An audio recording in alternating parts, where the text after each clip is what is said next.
Ruby কি কৰিছা?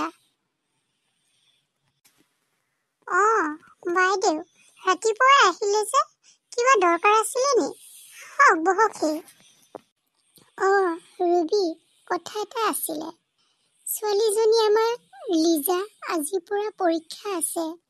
পৰীক্ষালৈ যাবলৈ ভাতকেইটা বনাবলৈও চাউল কেইটামানো নাই। এইকাৰণে তোমাৰ ওচৰলৈ আহিলোঁ। চাউল কেইটামান দিব পাৰিবা নেকি? ভাত খাবলৈ যদি চাউলে নাই, ছোৱালীজনীক কিয় স্কুললৈ পঠিয়াব লাগে?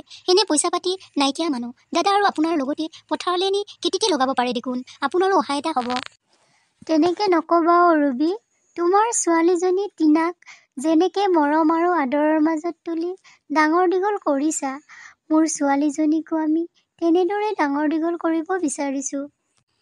আমাৰ টিনাৰ লগত আপোনালোকৰ ছোৱালী লিজাক কিয় তুলনা কৰিব বিচাৰিছে?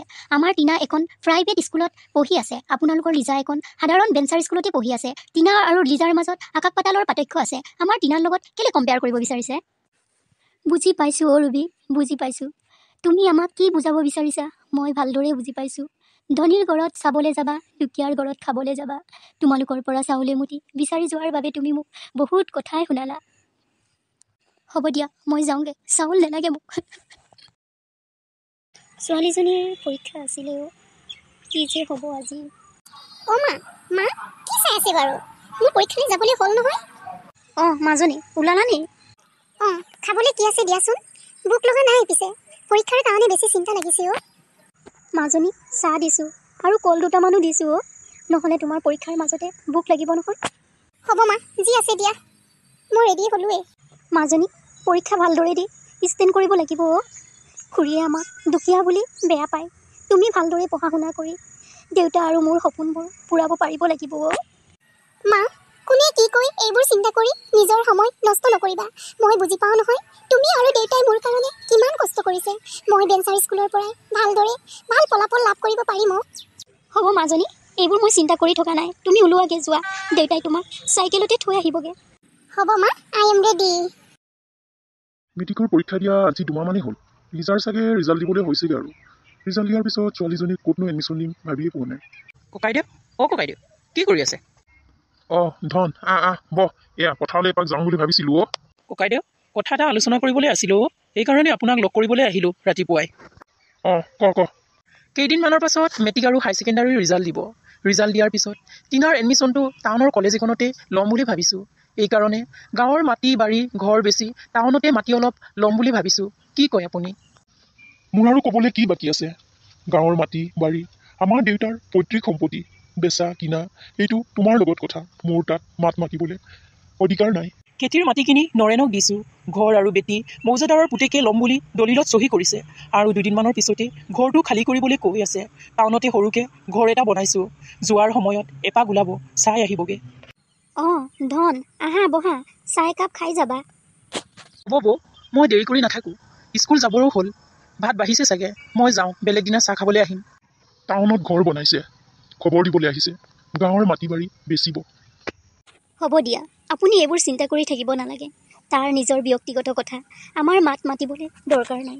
হ'ব দিয়া, মই পথাৰলৈ যাওঁ। 12 বছৰ পাছত গাঁৱলৈ আহিলোঁ। স্কুলখন চৰকাৰী হ'ল। এইখন স্কুলতে আমাৰ লিজাই পঢ়া শুনা কৰি ডিব্ৰুগড় ইউনিভাৰ্চিটিৰ পৰা MA পাছ কৰি PhDও কৰিলে। এখন কলেজৰ প্ৰফেচাৰো হ'ল। এইখন স্কুলতে গুণোৎসৱৰ কাৰণে এক্সটাৰ্নেলৰ হিচাপে ডিষ্ট্ৰিক্টৰ পৰাই পঠিয়াই দিছে। সেইকাৰণে ময়ো আহিব লগা হ'ল লগতে। মা, কি হ'ল? অকলে বুৰ বুৰাই আছে যে? একো নাই হোৱা, আগৰ স্মৃতিবোৰ ভাবি আছোঁ। হ'ব, পুৰণা স্মৃতিবোৰ সোঁৱৰাই থাকিব নালাগে। এক্সকিউজ মিছ, প্লিজ পানী এগিলাচ দিয়ক। দিছোঁ বাইদেউ। টিনা, তুমি ইয়াত? টাউনত থকা ছোৱালী গাঁৱত যে? ইম্পচিবল। এইখন স্কুলতে তুমি ৰান্ধনি কৰি আছা যে? Y impossible? লিজা, তুমি এইখন স্কুললৈ এক্সটাৰ্নেল হৈ আহিছা, বৰ ভাল কথা। টিনা, তুমি ইয়াত যে? মা কাৰ লগত আছে? মা মোৰ লগতে আছে বৰমা। ৰ'ব, মই মাতি দিম। টাউনৰ পৰা কিয় ইয়ালৈ আহিলা টিনা?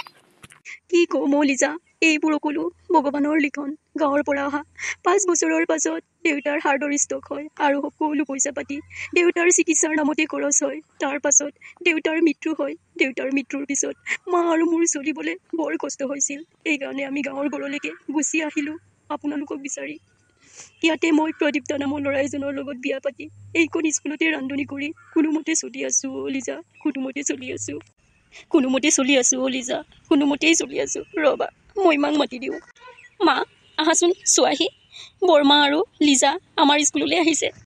বাইদেউ মোক ক্ষমা কৰিব, বাইদেউ মোক ক্ষমা কৰিব। ৰীণা, দুখ নকৰিবা অ' ৰীণা, সকলো বিধিৰ লিখন। লিজা, বাইদেউ টকাৰ বলত অহংকাৰী হৈ মই আপোনালোকক বহুত বেয়া ব্যৱহাৰ কৰিছিলোঁ।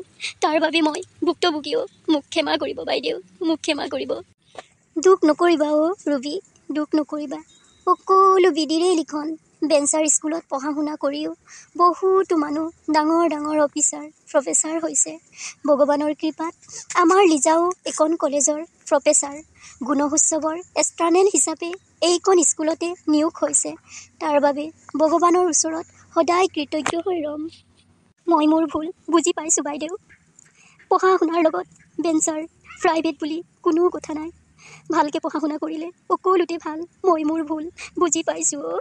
দুখ নকৰিব খুৰী, বিপদৰ সময়ত সদায় থাকিম আপোনালোকৰ লগত।